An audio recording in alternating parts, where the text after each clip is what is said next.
Hello and welcome back to new vlog guys. તો આજે આપણે મહુડી જવાના છીએ અને અત્યારે 7-8 વાગી રહ્યા છે સવારના. બાકીની વાત ત્યાં જઈને કરીએ તો ચાલો થઈ જાય.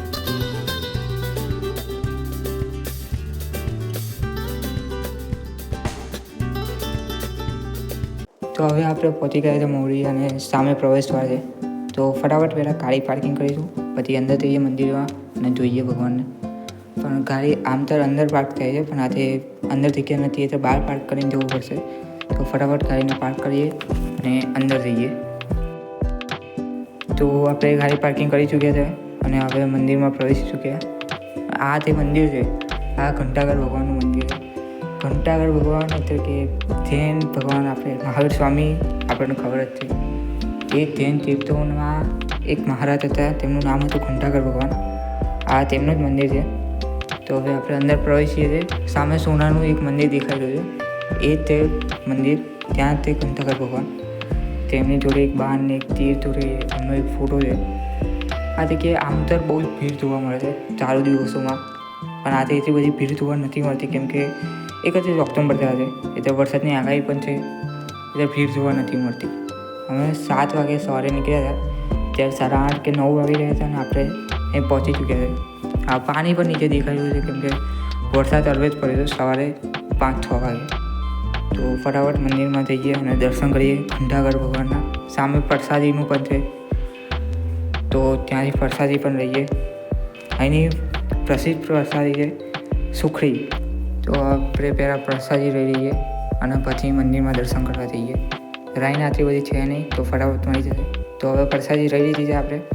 તો હું તમને આ મંદિરની બહુ જ ખાસિયત વાત કહું તો આ મંદિરની એક પ્રસિદ્ધ પ્રજાતિ છે જેનું નામ સુખડી છે અને આપણે સુખડી બધાએ ખાધી છે. તો આ મંદિરની સુખડીમાં એક ખાસિયત છે. આ ખાસિયત શું છે કે તમે આ મંદિરની પ્રસાદી એટલે કે સુખડી આ મંદિરની બહાર નહીં રહી શકો. તો કેમ નહીં રહી જઈ શકો આઈ ડોન્ટ નો, પણ એવી વાત અહીંયા જ છે કે આ મંદિરની બહાર તમે સુખડી નહીં રહી જઈ શકતા. તો અહીંયા બેસીને જ ખાવાનું. આ પ્રસાદી પણ તમને ઘરે નથી મળતી, અહીંયા જ બનાવેલું, અહીંથી પ્રસાદી લઈને અહીંયા બેસીને ખાવાનું છે. તો ફટાફટ પ્રસાદી લઈ લઈએ. તો આ મંદિરની જેવું તમને ક્યાંક જ મંદિરમાં જોવા મળશે કે જ્યાં પ્રસાદીનું કાઉન્ટર પણ છે અને પ્રસાદી ગ્રહણ કરવા માટેની જગ્યા પણ છે. આવું બહુ મોટા મંદિરમાં હોય છે આવું. મેં તો એ આ જ મંદિરમાં જોયું, બીજા કોઈ મંદિરમાં આવું જોયું નથી. તો ફટાફટ સુખડી ગ્રહણ કરીએ અને પછી જઈએ મંદિરમાં અને ભગવાનના દર્શન કરીએ.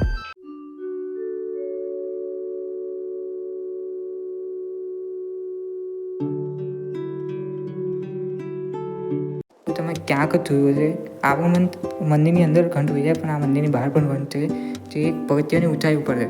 તમે જોઈ શકો છો ને, આ ચાલુ દિવસોમાં ચાલુ હોય છે. અત્યારે આની ઉપર ચડી નથી શકાતું, પણ ચાલુ દિવસોમાં તમે ઘંટ વગાડી શકો.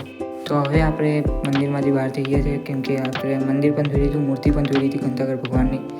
અને આજે એક શાંતિ દેખાઈ રહી છે અહીંયા મંદિરમાં. એટલે કોઈ ભીડ નથી, એટલે કોઈ શોર નથી. આમ તો તમે ચાલુ દિવસોમાં આવો અને આજે શાંતિ જોવા મળે તે દુર્લભ જ હોય છે કેમ કે આ મંદિર હંમેશા ભીડથી ભરેલું જ હોય છે. પણ આજે શાંતિ છે કેમ કે વરસાદ હવે પડી ચૂક્યો છે અને આજે આગાહી પણ છે ભારે વરસાદની, એટલે આજે શાંતિ છે. આમ તો રાત્રે શાંતિ હોતી નથી. હવે સામે ધર્મશાળાઓ છે એ પણ જોઈએ અને પછી મંદિરથી એક્ઝિટ રહીએ. આ એક ધર્મશાળાઓ છે આ મંદિરની, જ્યાં લોકો રહી શકે છે જે પણ દૂરથી આવ્યા હોય તો. આજનું આપણે આટલું જોવાનું હતું. હવે આપણે જઈએ મંદિરના એક્ઝિટ કરીએ અને નવા વ્લોગ સાથે, નવા વિડીયો સાથે ફરીથી મળીશ. ત્યાં સુધી વિડીયો સારો લાગે તો વિડીયોને લાઇક એન્ડ સબસ્ક્રાઈબ કરી દેજો. હું તમને મળું બીજા વિડીયોમાં. ત્યાં સુધી